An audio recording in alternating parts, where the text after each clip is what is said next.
Hello and welcome to another episode of Gossip Finance, where I am your host, Alacius Inger. And I'm Duncan Sandlin. How's everybody today? How are you, Lacey? I am fabulous. We just made it past Halloween. We're cruising on up to the election, all the things. All right, election coming up Tuesday, everybody. So today is going to be our little election day. We're going to do the closing arguments for both the candidates, but we're mostly going to cover some different clips of the crazy stuff that happens right before the election, because everybody gets a little wild right up until the end. So we got to cover some of that, and we'll go over some fun clips throughout the day. I did want to start with this. So J.D. Vance went on Jake Tapper, and it went bad from the start with Jake Tapper, and basically just tried to lie to him, and Tapper just held him down. So he got tapped. So we're gonna watch Jake Tapper. Yeah. So we're gonna watch Jake Tapper real quick. But it was bad. I mean, Vance got angry and started yelling at him. It was weird. Did not help him. But it's not the case you want to be making a week before the election. So, but we'll watch a clip here because this is crazy. Obviously, I don't know what's the case his running mate keeps making. Yeah, I don't know. They're just out there right Kelly. now. Sure. Was alarmed. So let me preface this. So this is John Kelly basically said Trump was a fascist. We covered this last week, where hang on, what's going on? We covered this last week where John Kelly was on a radio show and they asked him, "Do you think Trump's a fascist?" So he looked up the definition, went through the definition, and he was like, "Oh yeah, no, he is." He meets the definition. It wasn't like he initially wanted to say he's a fascist. He just went right to the definition. So, anyway, this is what Jake Tapper's about to ask him. Armed, he says, by what he heard when Trump said he wanted to use the National Guard or the Pentagon to go after the enemy within, Americans with whom he disagrees, including the Pelosi's, Adam Schiff. And then he gave an interview. He said that Trump, quote, certainly falls into the general definition of fascist, that he is, quote, certainly an authoritarian, admires people who are dictators. You've called him a disgruntled former employee. But why shouldn't Americans out there listen to somebody who worked closely with Trump, worked with him longer than you've worked with him, retired four-star Marine general, served his country honorably, who is conservative, who says he agrees with Trump on most policies, but is worried about this aspect of Trump? So let me just say two things in response. So first of all, pretty much all of what John Kelly accuses Donald Trump of saying, there were other people in the room, Mike Pence's former chief of staff, for example, who've explicitly said Donald Trump never said those things, right? So one, on Mike the specific Pence, the guy comments, who's not going to support Trump because Mike Pence's former chief of staff said that Donald Trump didn't say those things, right? So that's number one. Number two, I actually think there's an interesting conversation here to have, Jake, which is why does John Kelly not support Donald Trump? Okay, so let's go to this real quick because this is just crazy to me. So it's kind of a long-winded question, right? Why is it his former four-star general, who was the chief of staff, basically, why is he calling him, a fascist? Right? What do you have to say to that? Why is he not supporting him? And that's all those guys. Millie McMasters, most of his cabinet, most of the people who worked for him don't support him. He was that unliked when he was president. I mean, he's been that unliked most of his life. And what's J.D. Vance says? Well, he never said that. We have him on record. We have him on radio saying that. Right? And we have him on radio saying, yeah, I had multiple conversations with Trump where Trump asked me about Hitler. And why can't we be more like Hitler's generals? Right? And he's like, well, Trump never said that. How do you know? You weren't in the room. The guy's testifying to a direct conversation he had. This is not hearsay. So, I mean, it just amazes me that he would lie like that. I mean, just so blatantly. But Tapper's kind of picked up on it. He's just going to twist the knife some more. It's just crazy. It's about policy. It's not about personality. He says he agrees with Trump on most policy. No. He agrees with Trump on most policy. He disagrees with Trump on how Trump views his role and his and the fascism and the authoritarianism. I don't buy that, Jake. I don't buy that, because if you actually look at John Kelly, at folks like Liz Cheney, the fundamental disagreement they have with Donald Trump is, even though they say that they're conservative in the sense that they want America to get involved in a ton of ridiculous military conflicts. They want America to police the world, and Donald Trump wasn't. John Kelly lost a son in Afghanistan. Why are you saying that he, like, I've never heard John Kelly say whether he supports of Iraq or Afghanistan. And I honor his son's sacrifice, and I honor his family's sacrifice. That doesn't mean he's not wrong about policy. What specifically are you talking about? What has he said? Is your argument that a person who lost a son in Afghanistan can't be wrong about public policy? I'm asking then you. Why bring that up? Let's talk about public policy. Because I've never criticized his service or his son's service. I brought it up because you're acting as if he is pro-war, and I've never heard him say whether or not he supported the war in Afghanistan or the war in Iraq. He was a general carrying out orders. See, now, here's what I think Jake Tapper screwed up, because we're not even on the question anymore. The question was about, did Kelly actually ask, or Kelly said that he was a fascist, and he talked about Hitler. What does J.D. Vance? This is what J.D. Oh, go ahead. He let him derail him. Yeah. That's it's this sort of runaround tactic a lot of politicians use, like, to see if we can steer away from the actual question and topic at hand, and unfortunately, that kind of happened here. Right. Well, and that's all J.D. Vance does, is try to change the topic whenever he's cornered. And we went through that last time. That one reporter really nailed him because she just kept asking him the same question, and she never let him get off topic. And she asked him that same question 3 or 4 times until he finally did sort of give an answer. It was the wrong answer, but I mean, it took her a while to get him there. But that's the problem, is it's almost like he's just running out the clock. But it just, the whole thing is just crazy. We'll go into more of his answer here, but this is just stupid. I know John Kelly's worldview, and I know the people who have attacked Donald Trump the most vociferously on foreign policy. They'll say, well, he's a dictator, when what they really mean is they won't listen. Donald Trump wouldn't listen to the leadership of the military when they wanted him to start ridiculous conflicts. That is a consistent theme. And I think that there's a big, big thing going on in American politics. It's a very interesting theme in American foreign policy, where a lot of former members of the Pentagon bureaucracy, a lot of old neoconservatives, they have a fundamental difference with Donald Trump on the question of peace and war. I believe Donald Trump is the candidate of peace. I think the record supports that. But the reason these guys go after him so vociferously, I don't think that it's about his personality, Jake. I think that it's about they don't like that Donald Trump said no when a lot of them wanted to start a ridiculous war. Well, you're ascribing worldviews, I think, based on gut. I can't really tell where you're coming from on it. There's no evidence. Based on people that I've talked to in the Trump administration, sure, John Bolton, what John Kelly wanted to do, John Bolton, Liz Cheney, these people have a consistent... John Kelly was at the Department of Homeland Security, and then he was chief of staff. He was not weighing in. I don't even know what you're talking about. Like I said... So it's just... I mean, so, wait. So, first you're saying, you know for a fact Trump never said that, even though Kelly's saying he said that directly to him. Right? And you're saying, well, Kelly's saying this not because that's his opinion of Trump, but because he disagrees with Trump on policy, so now he's got to make up stuff about him personally. And you know he disagrees with him on policy because you talked to somebody somewhere and you got some hearsay? So wait, so you're going off hearsay, but you're saying, well, you can't trust him because he's going off hearsay, when we know it's a direct quote.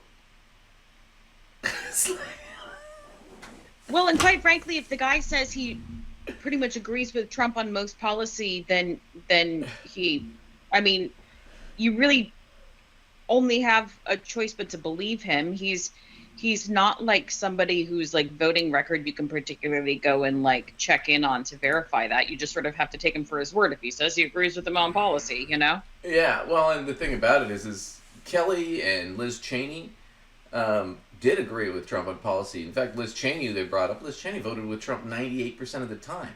But now she's supporting Kamala Harris, who she disagrees with on everything for the most part. This is about Trump as a person. That's why these Republicans don't like him. They right. really are trying to avoid that because Kamala Harris's last push, and whether it works or not, I don't know if it's the way I'd have gone, is to go after the sort of the Liz Cheney, Nikki Haley voters who don't like Trump in the Republican Party. And basically to give them permission and say, hey, you're still a good Republican if you vote against him. In fact, you're a better Republican if you vote against him. Right.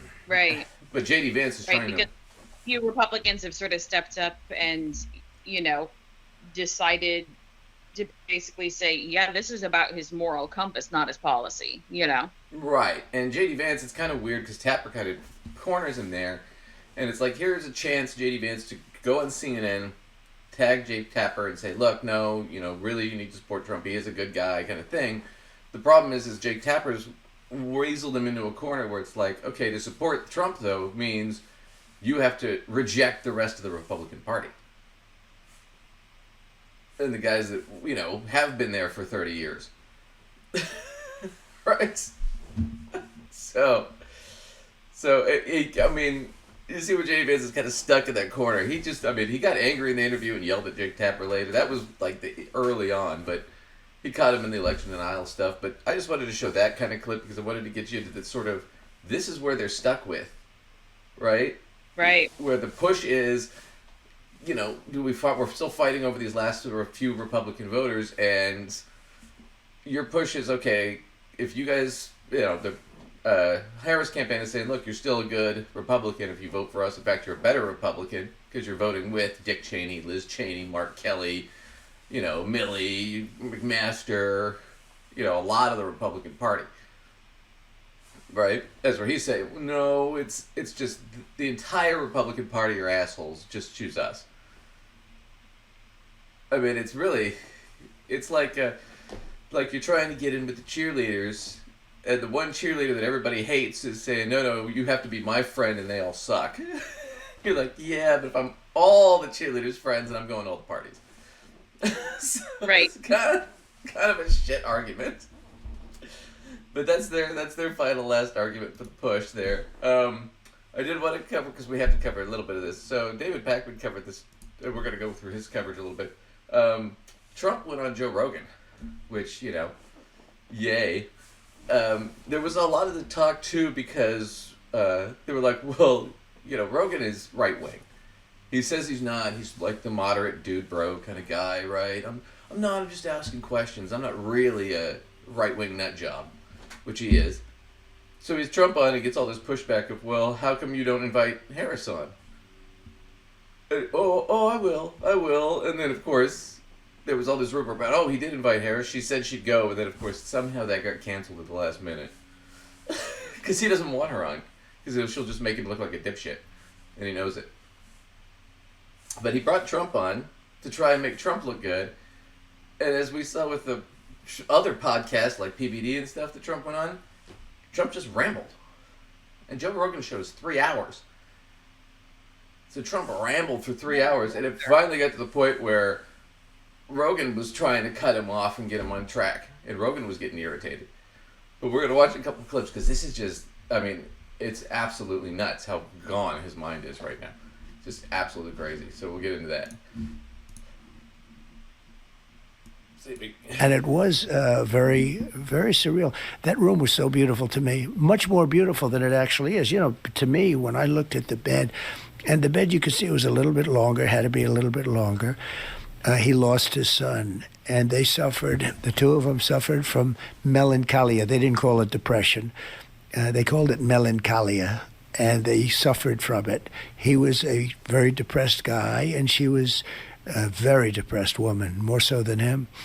And on top of that, they lost their son, whose name was Ted. And it was just seeing it in the little pictures, So let me preface this. So this whole thing where he's talking, and it's just rambling, right? What he's talking about is he went and saw where Lincoln was shot at the theater, right? And okay. Basically, he's like, see, I know all this history about Lincoln. This is like his mind is gone. So Abraham Lincoln, and he's talking about his son Tad and all this shit. And it's really funny because he's going through this, and it has, I can't remember what the question was Rogan asked him. It had nothing to do with this, though. it had to do with something like him getting shot at or something, and he sort of linked that to Lincoln getting shot at, and he's going through this history about Lincoln getting depressed because his son died, his son Tad died, and they got depressed, so they called it melancholia, and then all this stuff, and well, the fact of the matter is Tad died after Lincoln. Lincoln predeceased his son. So this is all horseshit. So he's got his history all backwards, but he's just rambling. This was the whole thing. He rambled for hours, and Rogan finally just got irritated. Let's skip to this point with David Pakman and have him introduce it, but it just goes crazy. I just want to give you a taste of how gone his mind is. This is really weird. And Rogan sort of tries to convince him, no, you did play golf right after you got shot. Trump seems to have no memory of it whatsoever. But it gives me a little exercise. But I haven't played in a long time. I won 32 club championships. Didn't you play right after you got shot? No. What I did is I played with Bryson DeChambeau.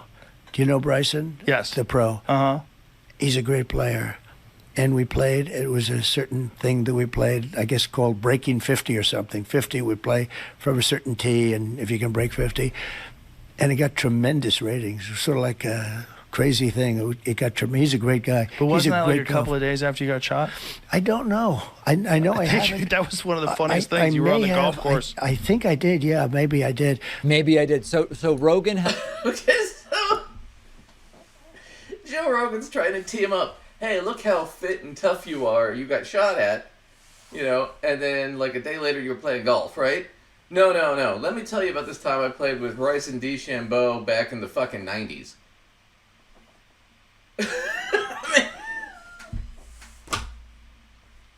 Yeah, God, it's like a road to nowhere. I don't even know what to say about it because it all doesn't make any damn sense. No, and then Rogan's trying It's like, what am I listening to? What am I listening to? And then Rogan's trying to bring out, no, but you played after you got shot. See, to show that just how, maybe, I don't know. I mean, he can't, because this is what dementia is, folks. They can't remember things in the recent history, but they can remember shit 30 years ago in vivid detail. I went through it with my grandfather when he had Parkinson. I mean, he would tell you a story that happened to him as a child, 60 plus years ago, 70 years ago, and he'd tell you in detail. Colors of things, where he was at specifically. But if you asked him what happened yesterday, he had no clue.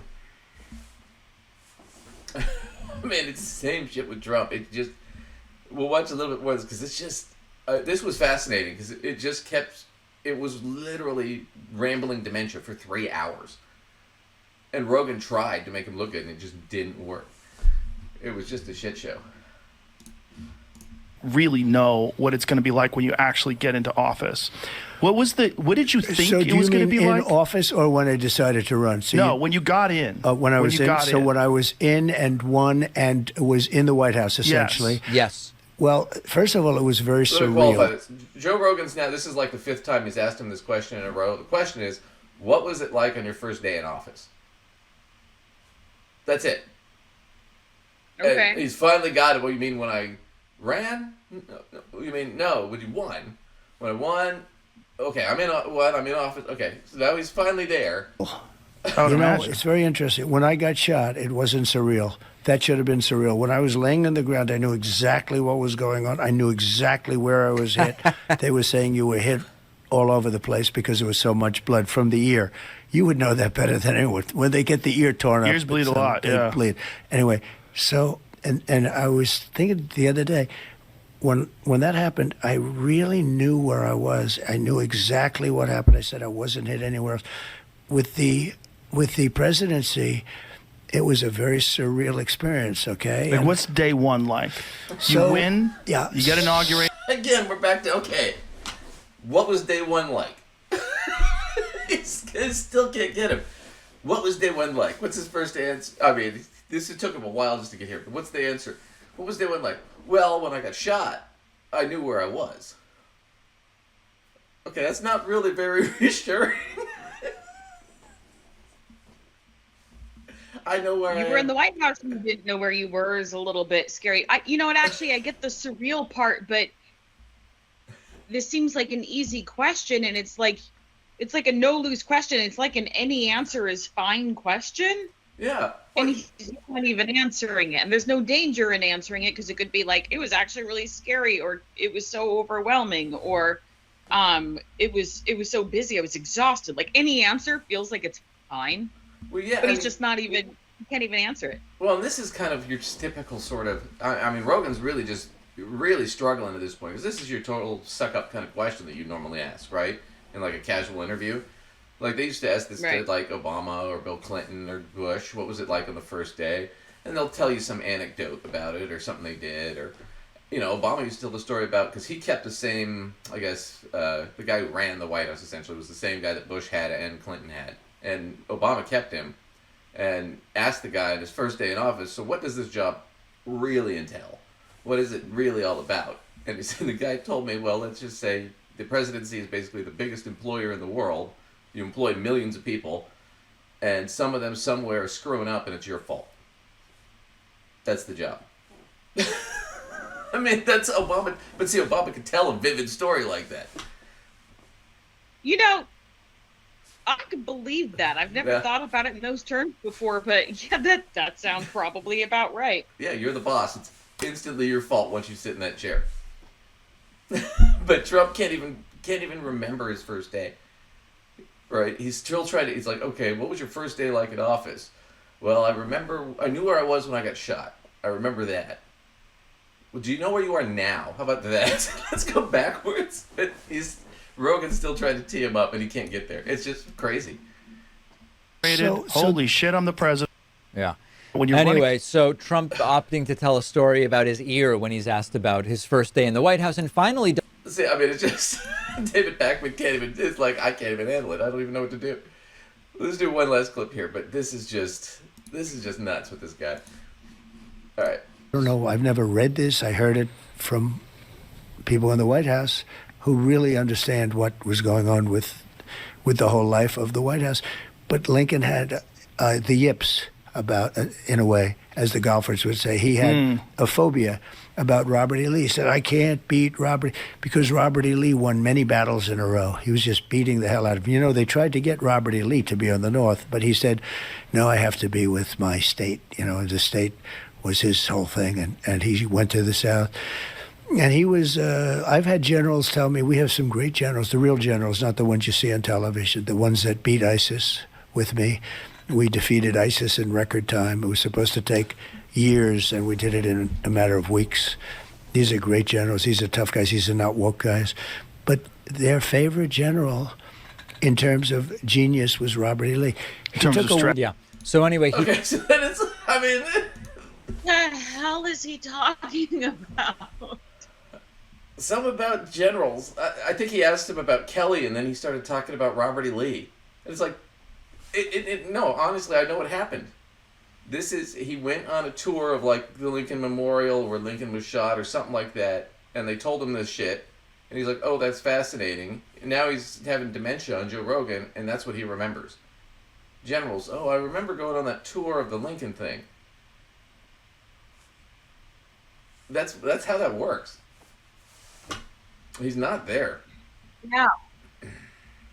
Well, it's like, I can't believe I'm going to say I feel bad for Joe Rogan, but like anybody that's trying to interview Trump right now, clearly you watch struggling to even like make it a coherent interview, because even though you're used to a politician, I'm sure, dodging your questions kind of, the tour Trump is taking people on is so strange and discombobulated that it's like you can't even figure out how to maneuver inside of it, even if you're trying to go with the flow. Well, right. It's like we watched that clip of J.D. Vance earlier. J.D. Vance dodges everything, but the thing about it is J.D. Vance still will stay in the present.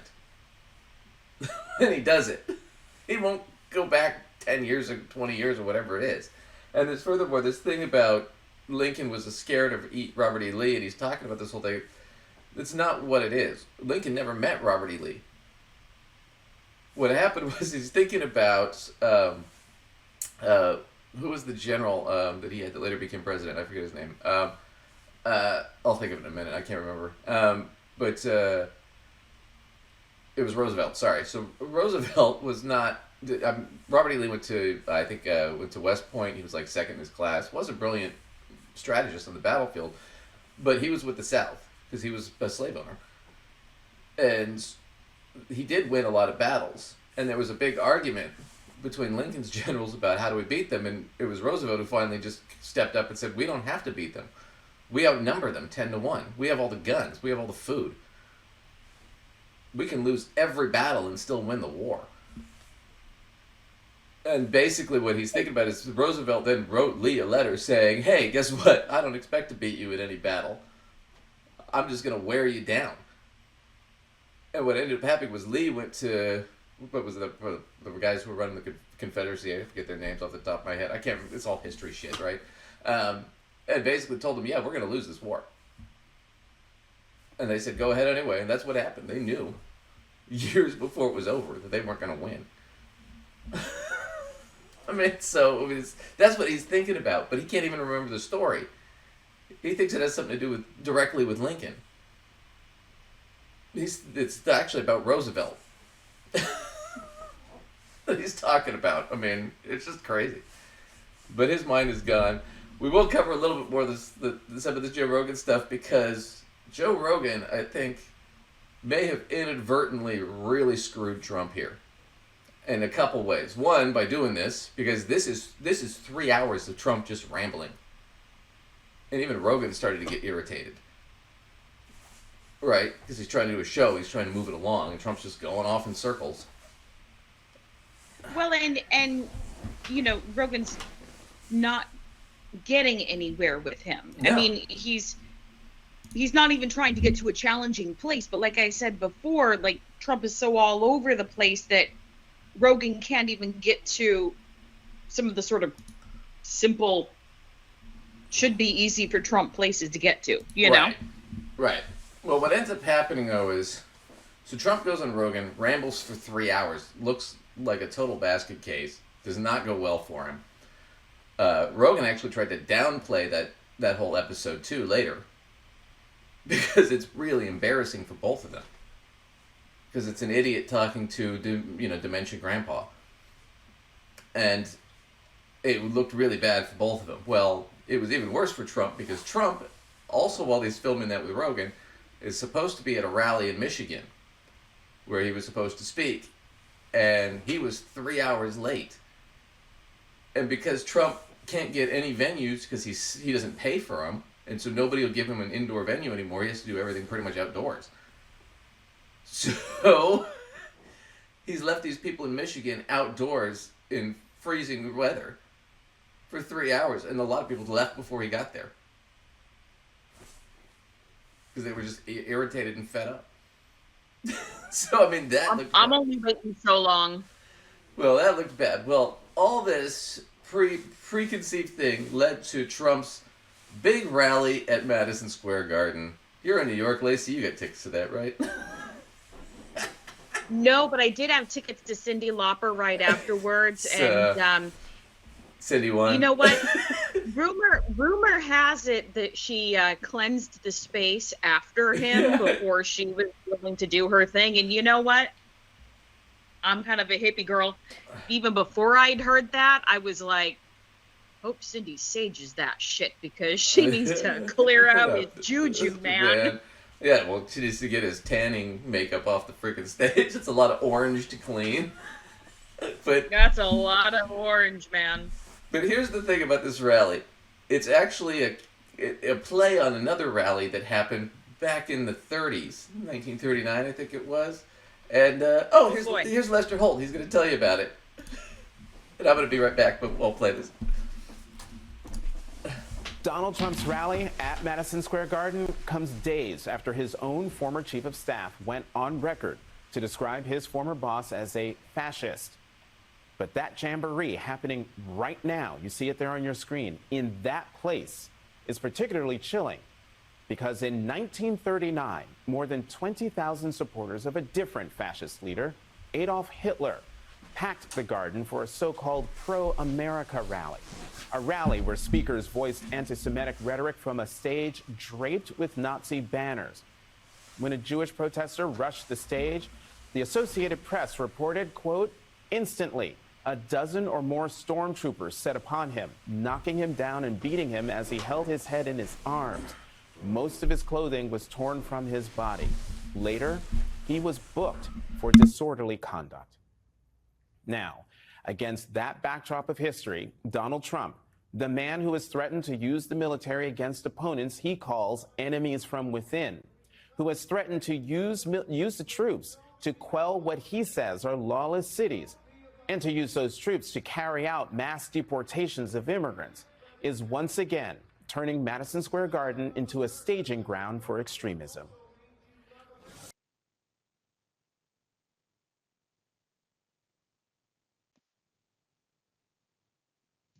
You cannot be heard.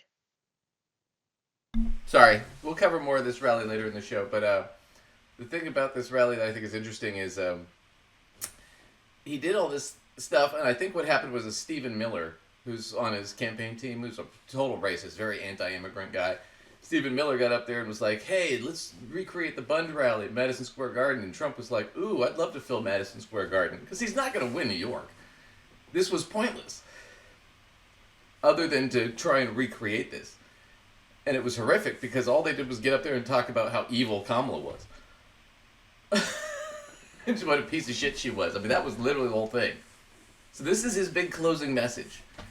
And he filled out Madison Square Garden, what is it, like 20,000 people that it holds, something like that? 18,000? But it was, yeah, I mean, it's all the people from Long Island, I'm pretty sure. But, because there's not a lot of Manhattan people going to see Trump. Not a lot of Brooklyn people going there. But yeah. No, not unless it's to protest it. Yeah. We'll get more into this a little bit later, but that's kind of what happened. Is I'm sure Stephen Miller's like, hey, let's redo the Bund rally at Madison Square Garden. And Trump's like, ooh, Madison Square Garden. Right? But it was bad. It was really bad. And we'll get into how bad it got in a little bit when we get the clips. I do want to cover one more fun thing, though, in the news. We're going to do a short news day today. But our favorite, America's mayor, so he got sued for, I can't remember, it was like hundreds of millions of dollars by those two election officials in Georgia that he said would basically rig the election. And those two women, they were just election workers, got harassed, death threats for years. I mean, were scared to leave their house, right? So they got this huge win in court for defamation from Rudy Giuliani for hundreds of millions of dollars. Rudy doesn't have hundreds of millions of dollars, though. Rudy's worth about 10 or 20, something like that. Still a lot of money, but Rudy's not worth hundreds. Well, now Rudy's being forced to pay. And it's not good for Rudy. Giuliani, a judge has ordered the Oh, former New York City Rudy. mayor and Donald Trump lawyer to turn over his possessions to the two Georgia poll workers he defamed while working to overturn the 2020 election. Senior national correspondent Steve Osunsami is in Atlanta with the story. Good morning, Steve. Good morning to you, George. This federal judge in New York is giving Rudy Giuliani just 7 days to hand over some of his favorite belongings to these election workers here in Georgia. The list of expensive things that Rudy Giuliani now has to hand over to two Georgia election workers comes straight from the world of the rich and famous. The keys to a Manhattan apartment in the sky that was on the market for $6.5 million. A vintage 1980 Mercedes-Benz that was once owned by actress Lauren Bacall.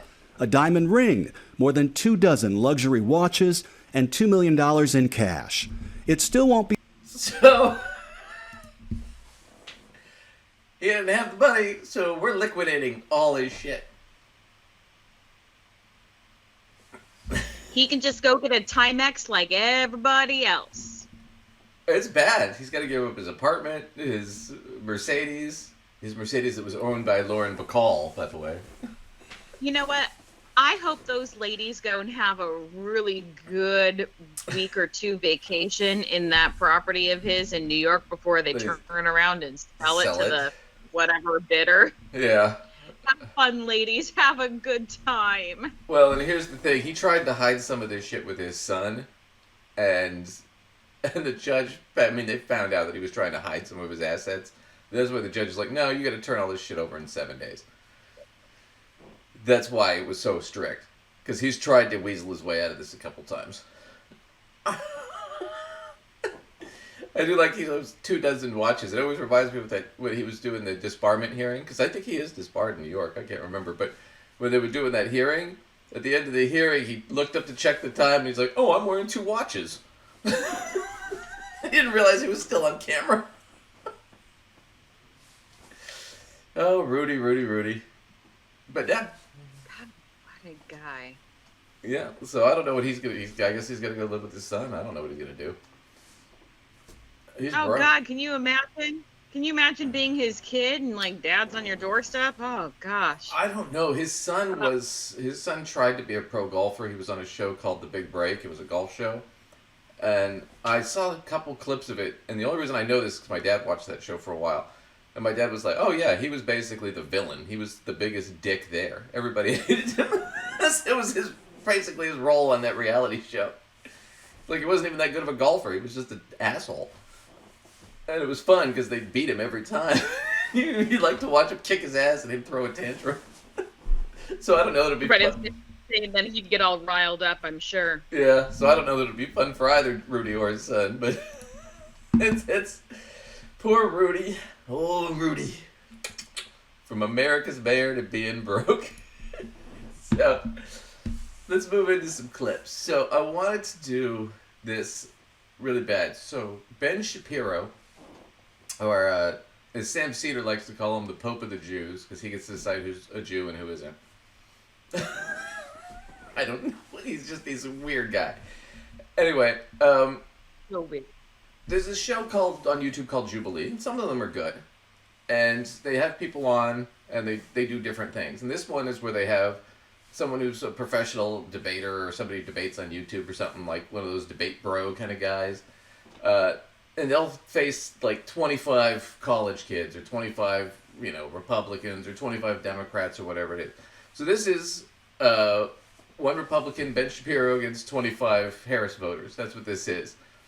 Now, Ben Shapiro got started as he's like the big debate guy. But what everybody forgets is he would go to these college campuses and sandbag these kids. And he's got the camera and he's got the mic, so he can cut them off whenever he wants, and he can edit it later to make himself look better, which is what he used. So he may or may not have actually been winning much of anything. No, but I think he bought the image, because he goes on this and whatever, it's like an hour and 40 minutes he does this, and he gets to list the topic, and then whoever gets to the chair first, it's like musical chairs, gets to debate him on the topic. And he does this, and every single one of these people that got up and debated him kicked the shit out of him. And it was bad. Now, I want to start with this first one. So the issue is about trans people. Now, Ben Shapiro's company, the Daily Wire, they did a movie called Lady Ballers, which we covered, where they make fun of trans people.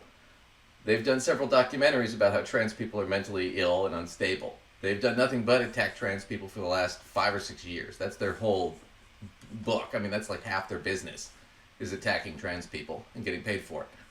So that's what this first one's about. That's a lot of energy being pumped into something they don't have any reason to, quite frankly, care about. I'm not even trying to be insensitive when I say that, but like, I don't know how it impacts any of their lives. And it's not really an issue that most voters care about.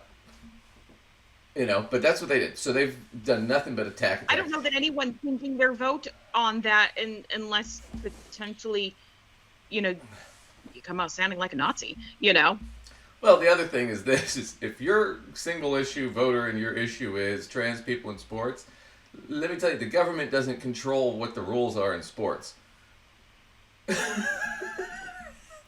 Usually the sports leagues do that. Yeah, I mean, it's not really within the government's reach so much either. So it would be a weird thing to choose as your single voting issue. Right. Yeah, well, it's like they did as Trump about like, well, what are you going to do about trans women in sports? And he's like, I'm just going to ban it. It's like, yeah, because in Article 2 of the Constitution, it says the president's duties are to monitor the rules for every JV volleyball team in America. I mean, what the fuck are you talking about? But anyway, Ben Shapiro, we'll get back to Ben Shapiro, trans people, first person to debate him. I thought this was just awesome. This is just one of the shellackings he got, but this one was one of the worst. Well, okay, we're going to take this chair. Look at that. Hey, Ben. Like a bro, my friend. All right. How's it going? Let's break open first a beer or question, something. can men get pregnant? Men cannot get pregnant. Okay, awesome. So, Definitionally. definitionally, okay. Do men experience SA? Sexual assault? Sure. Got it. What about the existence of trans men? What about the existence? Do you mean women who believe that they are men? What are we talking about here? Women experiencing gender dysphoria? So my other question is, do you benefit from white supremacy in any way, shape, or form? I'm going to need more specifics on what you mean by white Well, here, let me give it to you. Oh, wow. Sure. Okay, wait. So, we'll get to the reveal here in a second. This guy has got him cornered on a number of levels, and we haven't really got into it yet, but I want to get into that. Lacey, do you benefit in any way from white supremacy?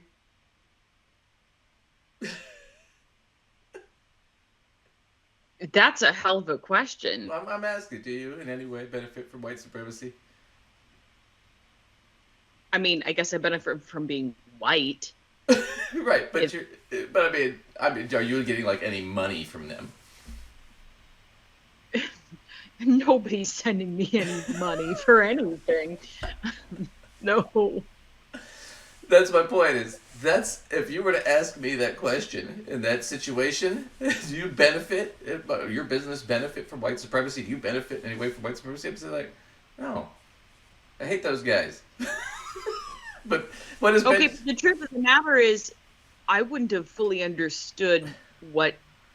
In all fairness, I wouldn't have understood exactly what he was asking. Like, are you asking me if I benefit from being white, or are you asking me if somebody's like giving funds to me? You know what I mean? Well, I clarified it. That's what he's really asking. Do you benefit from it? Right? In any way. You said, yeah, in the sense that I'm white, but not in the sense that I'm one of them or I'm getting anything from them. Right. Right? You clarified the answer pretty quickly. Ben Shapiro, can you be more specific? Because he has taken money from Breitbart and other groups who take money from the KKK. So that's what the guy's alluding to, and that's public knowledge. So it's not like, but anyway, it gets better. Watch. Transgender. Please. Remember. So I'm a transgender man. Okay. I've experienced SA. Okay. And abortion rights affect me directly. So if we're talking about the American dream that you live, why don't I have access to that? Because there's no legislation, in the history of America, that legislates a man's body, so why does mine have to be legislated? I've got a vagina. I'm not interested in what your genitalia are. Clearly you are. I mean, it's all over everything you make, buddy. I'm sorry. I hate to say it to you, but I think you can read on my face that I radically am not. I think you can read on my face that I radically am not. When we're talking about abortion... No, I don't. I mean, you can present it here, but in most of the content that you have, you attack my community constantly. And you don't even realize guys like me exist, who actually share a lot of similarities to you and everything, because I'm a married man of 20 years. I've got a wife. I recognize that you exist. I disagree with your claim that you are a male. Right, so if I was sexually assaulted, right, and I didn't have access to that abortion care, do you believe that I should have carried that child to term because I was sexually assaulted? I mean... No, I just want to make sure that that's what you believe. Because as a transgender man, I have seen your side of the entire political debate, never ever having the conversation of what an American freedom is. Because why am I not allowed to live my American freedom as a man? You know, I mean, you get your choice as a man to live and free and all that. You're really moving around terminology very wildly here. And so are you, because that's the tactics you play in your game. And you've done it the entire time. You've jumped from one subject to the next. You speak so fast, and I know how you work. So how does it feel to have it in your face? Oh, well, I mean... Because I'm sick and tired of the shit that you have put against my community, especially black trans women.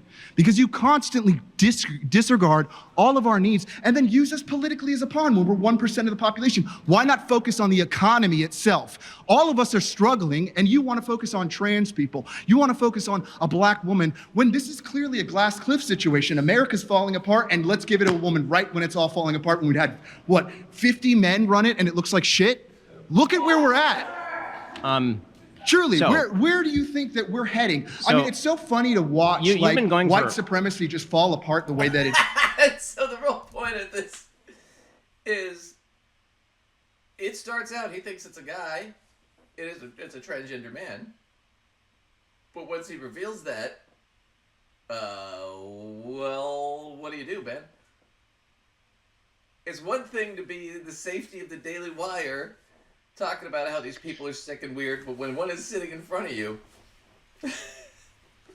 Well, and he also kind of had him into another corner too with, you know, it was funny, he pops up, well, I don't care about your genitalia, you know, like, you know, I can see that his brain goes to, I'm not some kind of pervert who's thinking about you sexually, but he comes back, you spend an awful lot of time being concerned about my genitalia. Clearly you are, you know, and like, that's like a corner he can't really easily get out of because he's kind of pinned in there. Yeah, you've spent at least 1,000 hours talking about it on your show. Your whole division, Yeah. I mean, the Daily Wire, you guys have done thousands of hours on trans people. You did a movie making fun of trans people that you guys produced. You guys have done Matt Walsh is on the Daily Wire has done what he did, a documentary on trans people. He's done a couple different things. He did a whole fucking 2-year tour bashing trans people. Ben can't get into it. And then the nice thing is that what Ben does is he tries to, like you said, gish gallop, get past it, change the topic. You know, that's his big tactic, is to gish gallop. Just keep talk. And this guy's seen enough of it because he's a trans woman that he's like, screw it, I'm just going to get up there and do what he does to his face and see how he likes it. And he just gets pissed. I mean, look at his face here. He can't handle it. Well, again, because he's kind of in a corner that he can't really get out of. No, he can't wiggle. Yeah, he really can't wiggle out of that corner. And now we're seeing, you know, where he was kind of going with the benefiting, you know, how did he put the question? Benefiting from white supremacy. You benefit from white supremacy. I didn't totally follow the question, but I definitely see now where he was taking it. I was like, what? Well, that's why all those kids are laughing, because they're good. A lot of them are on YouTube. They know all this. They know who this guy is. That was the thing that I think was so stupid about this for him, is all of his shtick is old, and it's not that good, and it's not that original. And it only works when he gets to control the mic and the editing, and he gets to control who speaks. When he doesn't have that, and he actually has to debate somebody, he's worthless. Right. So we're gonna watch one more. He did this. This is about border policies. This guy really kicks the shit out of him. That was good, but this guy really kicks the shit out of him. Is Kamala Harris's border policies will turn America into an unsafe and bankrupt nation.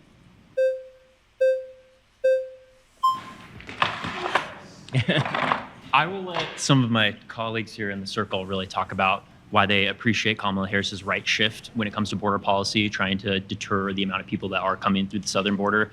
That's not something I'm particularly passionate about. So I'm more inclined to talk about specifically why you, somebody who purports himself as someone who's uber capitalist, want to remove the labor pool from this country, which always increases to business and economic growth. Right. So I'm not interested in removing the labor pool from the country as a general rule. However, I don't believe that it's an economic benefit to the United States to bring in a low skill, low education labor pool that is drawing significantly. So, go ahead. You were going to say something? Really? Like, he doesn't even know he's in a corner right now, because the truth of the matter is, yeah, you really do benefit from that labor pool. Are you going to get one of your kids when they're in high school to go into the fields and harvest the grapes that make the wine that sits on your table, or the whatever, you know? These are jobs that your average American doesn't want. I hate to say it that way, but quite frankly, we really don't want them. They're very hard and don't pay a lot. And I can't think of anybody in my world that would jump up and down. And I know people who have been very much seeking employment for a very long time, and I can't even think of one of them who would be like, yeah, sign me up for that one. They're holding out for something else. Yeah. Even the people who are desperate for jobs are holding out for not that, you know? Right. Because they're sitting there like, it's not worth it for me to go work some job that pays under minimum wage, under the table, picking berries or picking cotton or whatever it is. Now, what he's missing is, so farm jobs, a lot of factory jobs are heavily dependent on immigrant labor. Heavily dependent. Without it, they collapse. And in fact, they've had that in COVID, and they closed the border and all that. It was really bad because a lot of farmers basically had to be subsidized, and Trump had to give billions and billions of dollars out to these farmers so they wouldn't sell or give up because they were going under. And so we talked about it right now. I mean, we could use 5 million people right now to fill those jobs. And a lot of those towns, they had that whole thing about Springfield, Ohio, and Trump talking about them eating the pets. That whole town was saved by Haitian immigrants. That town was going under. Now they have the factories are full, people are working, there's commerce again because there's Haitian people there spending money and making money. But nobody else wanted to do those jobs. Like you said, a lot of these towns in the Midwest especially are dying. These small towns, they need, a workforce to show up and revitalize the town. And it's not going to come from the cities in the United States. Why would we do that? We're already doing okay. It would be a detriment for me to take a step down and do that. But if I'm a poor person in Haiti or a poor person in Venezuela, everything sucks down there, or, I'm in political danger or whatever. Yeah, moving to Springfield, Ohio and working at a factory sounds pretty freaking sexy. I mean... Right. I mean, unfortunately, as much as I want, better jobs and better everything for everybody. Oh, yeah. It's all sort of comparative because you kind of need a labor pool who can look at that as a step up. Everybody in life is kind of looking to get one position better, right? Right. One position better than where you are. So you're not going to get a labor pool into those jobs if it's not at least one position better than the thing they have. And for your average American, that isn't. That would be at least one down or many levels down. Right. They're not jumping into it, And some of that's just the economics of it. Some of these businesses and farms and stuff, they can't afford to pay that many people that much money. I mean, if the Springfield, Ohio factory, they're picking cotton on a farm, if that was paying $150,000 a year, there'd be Americans lined up for that job. But it doesn't. It pays like 30. Which is, so of course we're not going to line up for that. So, anyway, we'll get back into this because it's just, like you said, he's already got him cornered and they're only a few seconds in. From public benefits, for example, there are very good data to show that there's huge reliance on, say, emergency rooms, educational facilities. Based on the Center for Immigration Studies, there's a net cost to low-wage, low-skill immigration coming into the country. So you're in favor with emergency rooms just deterring people based on what they look like or what might be perceived as someone with a lack of citizenship? No, I'm very much in favor of limiting the amount of illegal immigration to zero and then allowing a fair bit of legal immigration. So you're more interested in decreasing the pool of people and population in this country so there are less emergency room visits, or are you more in favor of actually documenting these people so we're able to track exactly who is coming through? I'm kind of lacking what your argument is. It's not about number. It's about the people who are coming in. I believe that everybody who comes into this country should come in through a legal mechanism, and that the United States ought to be able to select the people who are coming in, who are the best, brightest, and most useful to the American population, because that is the prerogative of any nation. So do you think that the way that we do allow people in through our legalization process, especially with how much egregious obstacles people have to go through, might incentivize people to come through non-legal means? I mean, on average, it takes about 10 years. Okay. Wait, what was that answer? What was that answer? Don't you think if we made it more straightforward and practical, that they wouldn't be coming here illegally? Made it not take so long, made it not cost so much. I mean, my God, we could still reject some people and at least make the application process easier. Right. Do you That think? doesn't even mean you need to approve anybody. Right. Do you think our government and the CIA, do you think their work in destabilizing Latin American countries for our political benefits. Do you think that destabilization of those countries might be some reason why things are so bad down there, is causing more illegal immigration, Ben? I mean, Jesus Christ. He's got him in the corner. This is the old, what was the Thomas More wrote Utopia back in the Middle Ages, right? And he asked that question. He's like, so if the king overtaxes the people to the point where they're starving and then they have to steal to eat and then he imprisons them for stealing, didn't you just create a thief and then imprison him for being what you created? This is what Ben Shapiro's stuck in, and the guy just caught him on. Don't you think we are incentivizing them to come in illegally? Because our businesses are saying, yeah, we want the cheap labor. And our policies are saying we're going to make it really, really hard for you to do this through a legal channel. Right. We do want your labor. Our jobs are here for you. We're going to make it impossible for you to come through legally and go. Yeah. And part of that whole cycle is that it helps the business owners because they can take advantage of these people financially. They can take advantage of these people sexually. They can abuse them. They can overwork them. I mean, you're building the country on the backs of a disposable labor force. That's the problem here. And so he's saying, well, I want to limit and make it only legal people. And it's like, yeah, but Ben, the problem is that no matter how big of a wall you build or whatnot, there's still going to be demand for those jobs. So you can't get rid of demand. People are still going to want it. It's the whole thing with the drug trade. You can put 1 billion cops out there, but if people are still buying cocaine and heroin, they're going to find a way to ship it in. Right. I mean, they're just gonna. I mean, if the market's there, they'll find a way. That's where Ben's trapped here, but he got him. I mean, I thought that was great. Well, what was your answer there, Ben? Let me come back a little bit.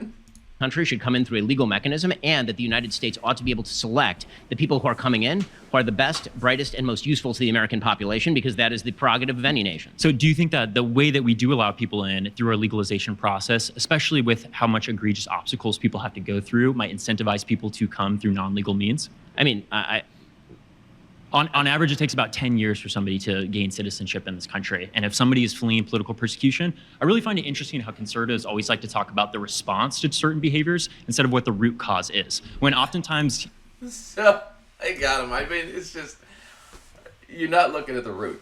You're just exacerbating a bigger problem. And you got him. I mean, it was, like I said, he got his ass kicked by all these kids. Anyway, but it's... well, the funny thing is, it seems like the through line really is that what he's doing is, in some respects, I mean, they're not my views necessarily, but in some respects, the thing he says he wants isn't the most horrible thing in the world. But like he's not actually looking at what the root of any of it is. He's just making these sort of blanket statements without stopping and realizing that like some of these problems are literally systemic, and he's not thinking any further than the surface. I guess that's my point. He's not getting below the surface at all to realize anything is any more complicated than just like, here's this thing that I just think is what we need, Right. He's not going any further. And the reason I showed those two clips, because those are the big ones that they do on the Daily Wire, are trans people in sports and how that pisses them off.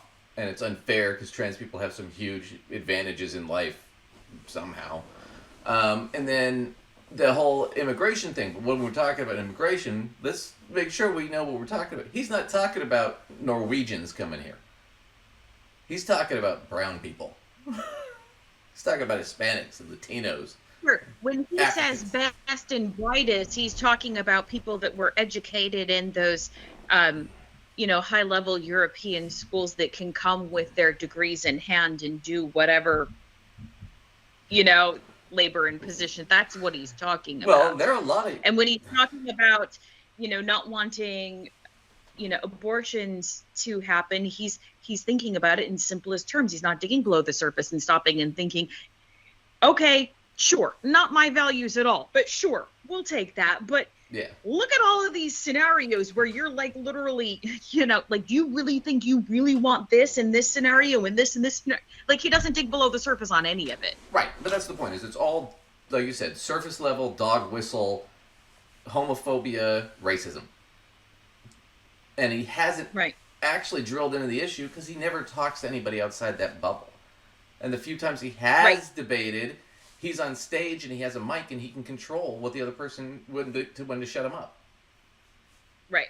So he has no advantage there, and that's the problem. Is as soon as he has to do it one-on-one, he gets screwed because it is all just homophobia, racism. That's it. That's all he's got, and he's got to try to find some way to shovel shit on it and make it look like that's not what's going on. But I'm gonna get to a couple of things real quick and we'll wrap up. But speaking of racism, I want to go back to the Madison Square Garden thing because it was bad. So this guy, his name's Tony Hinchcliffe, is a comedian, opened at the rally. He was the big headline story because his whole comedy routine was full-on racist against Hispanics, Latinos, black people. And we're going to watch a couple of clips about it because that's their closing argument. We hate brown people. All right. Keep them out of the country. Y'all might want to take a Valium before this one if you haven't already watched it on YouTube somewhere because it's a lot. Yeah, okay? It's a lot. Now's the time for tequila shots. So here it comes. This is Tony Whatever Hinchcliffe. you need to do. Wild to see. And in Texas, stuff is really, really crazy. We're right there by a wide open border. Where are my proud Latinos at tonight? You guys see what I mean? It's wide open. There's so many of them. It's absolutely incredible. Believe it or not, people, I welcome migrants to the United States of America with open arms. And by open arms, I mean like this.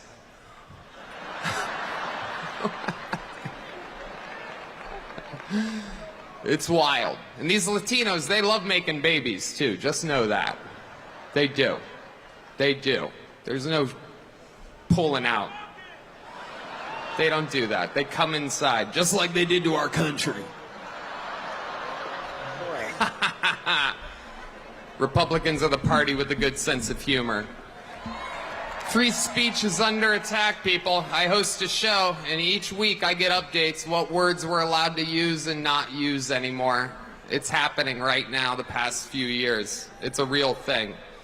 And, you know. So, what happened is this. The night before he went up, he went down to Manhattan, and like any comedian, he tested this at a comedy club in Manhattan. And he went up like a lead balloon, man. And he kept telling him, well, I'm doing this at Madison Square Garden. It'll go better tomorrow when I'm with the racist crowd. But even then, it didn't go that great. Because the point is, Tony, you're saying the quiet part out loud.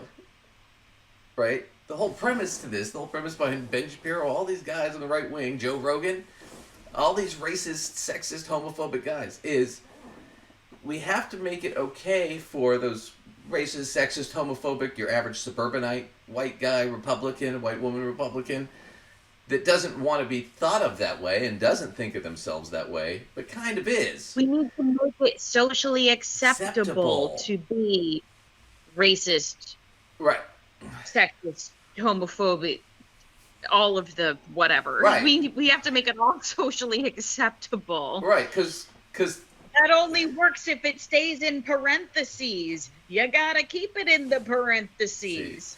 Right, so you can't jump and say it out loud. So Tony Hinchcliffe did that. I'm gonna watch one or two more clips from him because this whole thing was just terrible. It's super weird because it's literally like it's like he doesn't realize he's calling themselves out. Like it's like I'm calling myself out and I don't even know it. Well, it's it's super weird. So it's the two parts to this whole system with them, with that party, which is you have the Trump guys, the fairly open racists, right? They don't do it publicly because they don't want to, they don't want all the negative press from it. But these guys in their back rooms, they're like, they're dropping the N-word all the time. I mean, Joe Rogan's dropped the N-word a bunch of times, and I keep bringing up Rogan for a reason. We'll circle back to it in a second, but these guys, I mean, they do it in their private rooms, right? But they also, there's that guy that votes against immigrants. He votes against programs that'll help poor people because he thinks, too many black people are taking them.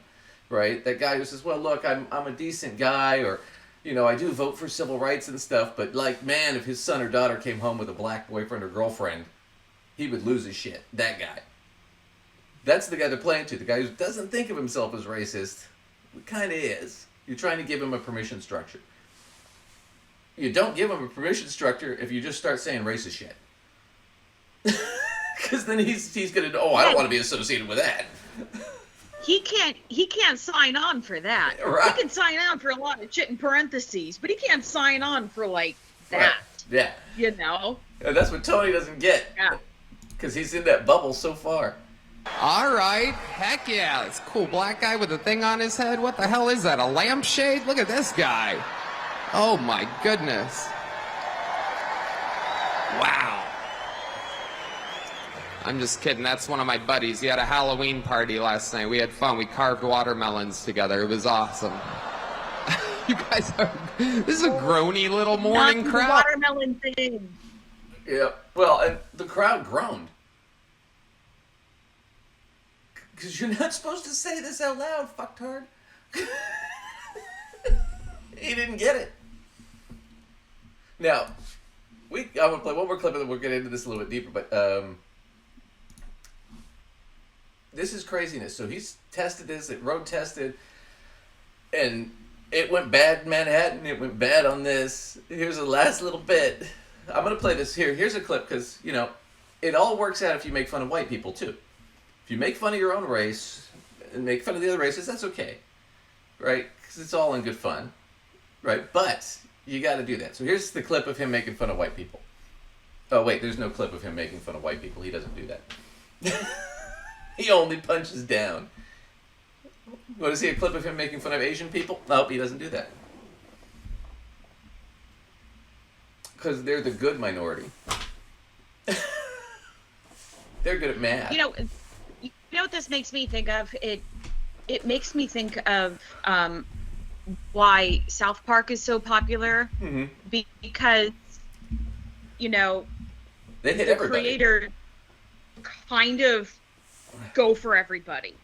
And so they even make fun of themselves. It doesn't seem right. It doesn't seem to appear that they have a leaning in any particular direction or another because everybody's fair game. Right. And that's not what we're seeing here, you know? No. He's picking very specific groups of people. Yeah. All right. Yeah. We'll watch one last clip, then we'll get into his whole story and how he screwed this. He might have actually tanked this election for Trump. These wars.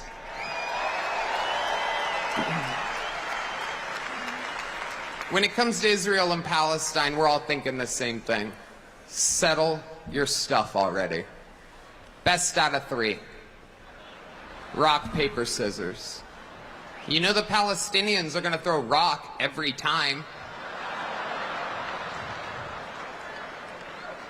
But you also know the Jews have a hard time throwing that paper. You know what I'm saying? All right, we're having fun now. We're cooking. All right, so Muslims and Jews. There we go. That's how we're going to close this. His big one, wow. And I didn't play it on this because you've probably seen it a million times, was he said the joke about there's a garbage island in the Atlantic, and then he said, yeah, I think it's called Puerto Rico.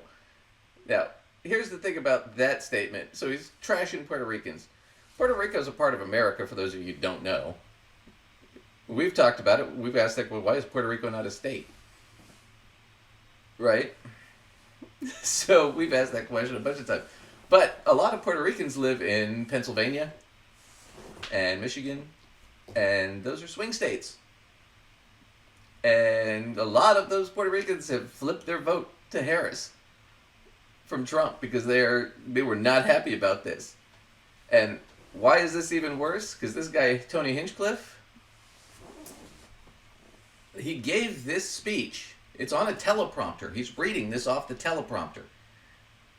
He gave it to Trump's campaign. And Trump's campaign went through it, and they cut one joke where he called Kamala Harris a cunt. They were like, whoa, you can't do that. That's too far. But all this other shit's fine.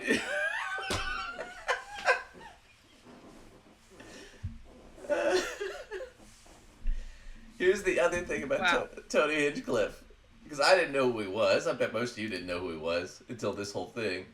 Well, here he is. This is Sam Cedar on the Majority Report. Sam Cedar and Emma Vigilant, they uncovered this. Where did this Tony Hinchcliffe come from? How did he get recommended to the Trump campaign? Who is this guy? I guess he does roasts and some comedy stuff. But they found him. And they figured it out. So here's Sam and Emma telling you the Junior. truth. And they're like, who should we get? This is what we speculated yesterday. And then this gets dug up from, I guess, over the summer. Mid-August. It's only about a month and a half ago. Episode 21. With Adam Ray. And this is not direct proof that this was a Joe Rogan special, but Trump is looking at, like, to make a little put down, or he's just quick in that way. Listen, he is quick in that way. Also, it would behoove him to hire a few great comics to just tour with him and just write one-liners about all these different fucking people.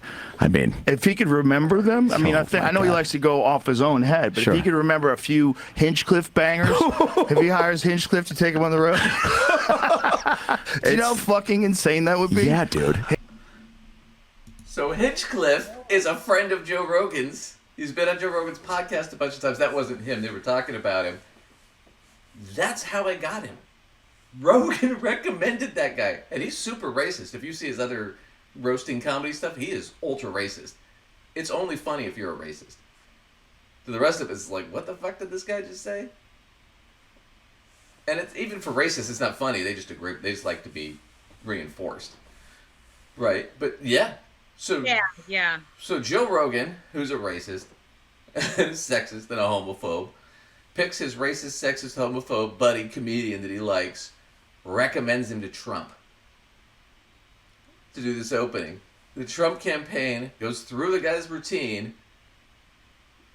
I'm sure what their thought is, oh, he'll tell these sort of off-color racist jokes, and the left will freak out, and then we'll say, oh, they're just trying to suppress our speech, and we'll do our normal spiel, and they're just uptight. Uh-oh.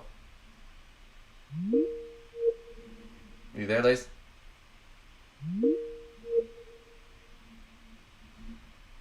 Oh, sorry, I made a technical thing. You there? Yeah, sorry. Yeah, you froze up on me. Yeah, it had to reconnect. So, the campaign there, I'm sure, just had a deal where it's like, okay, well, that's probably not going to be a big deal. And then he gets up in there and he says the Puerto Rico thing, which they approved, where he called Puerto Rican Garbage Island, right? And now all the Puerto Ricans, who are the swing voters in Pennsylvania, are all saying, screw it, we're voting for Harris. Fuck the Republicans. They think we're garbage? Again, I'm going to loop back to the same point, and I feel like somehow Trump's entire campaign failed to realize this, and the comedian himself. There is a distinct difference. I mean, in comedy, people roast people, go after people, different groups of people, etc. Mm-hmm. But the successful comedians that keep people kind of laughing are the ones that are going after everybody in a relatively balanced sense. Right. Because then nobody actually typically walks away feeling like super like they were attacked, because like you look around and you go, oh yeah, you know what, if you watch enough episodes of South Park, they're going to hit everybody. You know, that kind of thing. As opposed to if you only hit certain groups over and over again, that's something else. Right. That's not comedy. That's something else. Right. You know? Well, what was it George Carlin used to say? It's always funny when you punch up. It's not ever funny when you punch down. And like Lacey's saying, you can punch down a little bit, but you got to also punch yourself and punch everybody else. You got to hit. You got to be punching everybody. Right. Like, I feel like it's the only way is punching everybody. Right. Then it's just I'm just doing it to be funny. I'm not serious. I don't actually believe this. Right, right, because you can't really take somebody serious who's like actually punching everybody. Like, you can't really think that about every single person, you know? Right. Yeah, yeah. But that's just craziness. Do you have a couple more minutes, or you gotta get going? If a couple's literally a couple, but like I have to be like gone in like out in 5. I got Five is fine. I just want to do this real quick. Let's just do this one last thing. So and I'll wrap up later with the closing arguments. But before Lacey bails, I want to do this. So Trump did a thing where he went to McDonald's because he's part of the work. He's a working man. Couldn't even tie his apron. Thought they picked the fries up out of the fryer with their hands for some reason. And now he's gonna do his new job as a garbage man. And he's gonna show it to you, and we're gonna watch this because it's just great. Here's Trump, the garbage man. The roadmaster. Whoop, whoop, whoop. Let's go back. All right, watch this, Lace. Whoop, whoop, whoa, whoa. All right, now.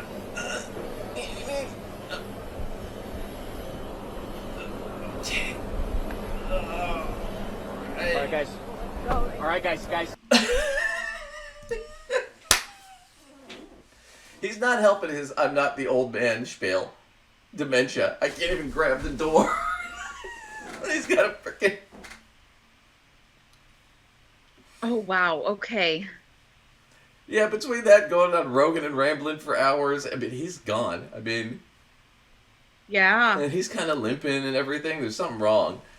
I don't think he's all that healthy. I think he's under a lot of stress, and with his age and the way his health is, I'm sure he's just in bad shape. But I'm no fan of his, but, like, I feel like he's trying to put himself into the freaking grave with all of this stuff, you know? Like...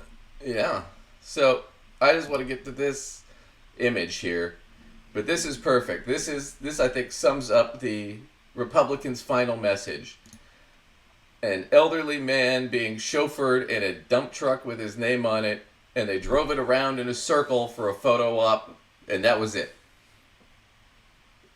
I think that sums up the whole, I think that's the perfect metaphor for the Republican Party. A billionaire being chauffeured in a garbage truck in a circle for a photo op. I think this basically sums them up. But it's a weird thing for branding too, right? Like... It's insane. Loadmaster, Trump, dumping things, Trump, like... That's some real weird marketing there. Yeah, it's totally weird marketing. Well, anyway, I just wanted to end on that because I think that just perfectly sums them up. So, anyway, thanks everybody for watching. Where can everybody catch you, Lacey?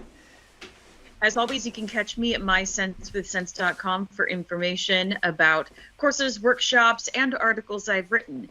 Feel free to write in about any of those things, or if you've got any real sweet clips like this, any pictures of people in high places in dump trucks or something, Garbage send trucks, them on over to us via email. Duncan, where can they do that? Yeah, email us at gossipfinancead@outlook.com, and if you want to come invite yourself on the show, we'd be happy to take you. Thanks everybody for watching. We'll catch you next time.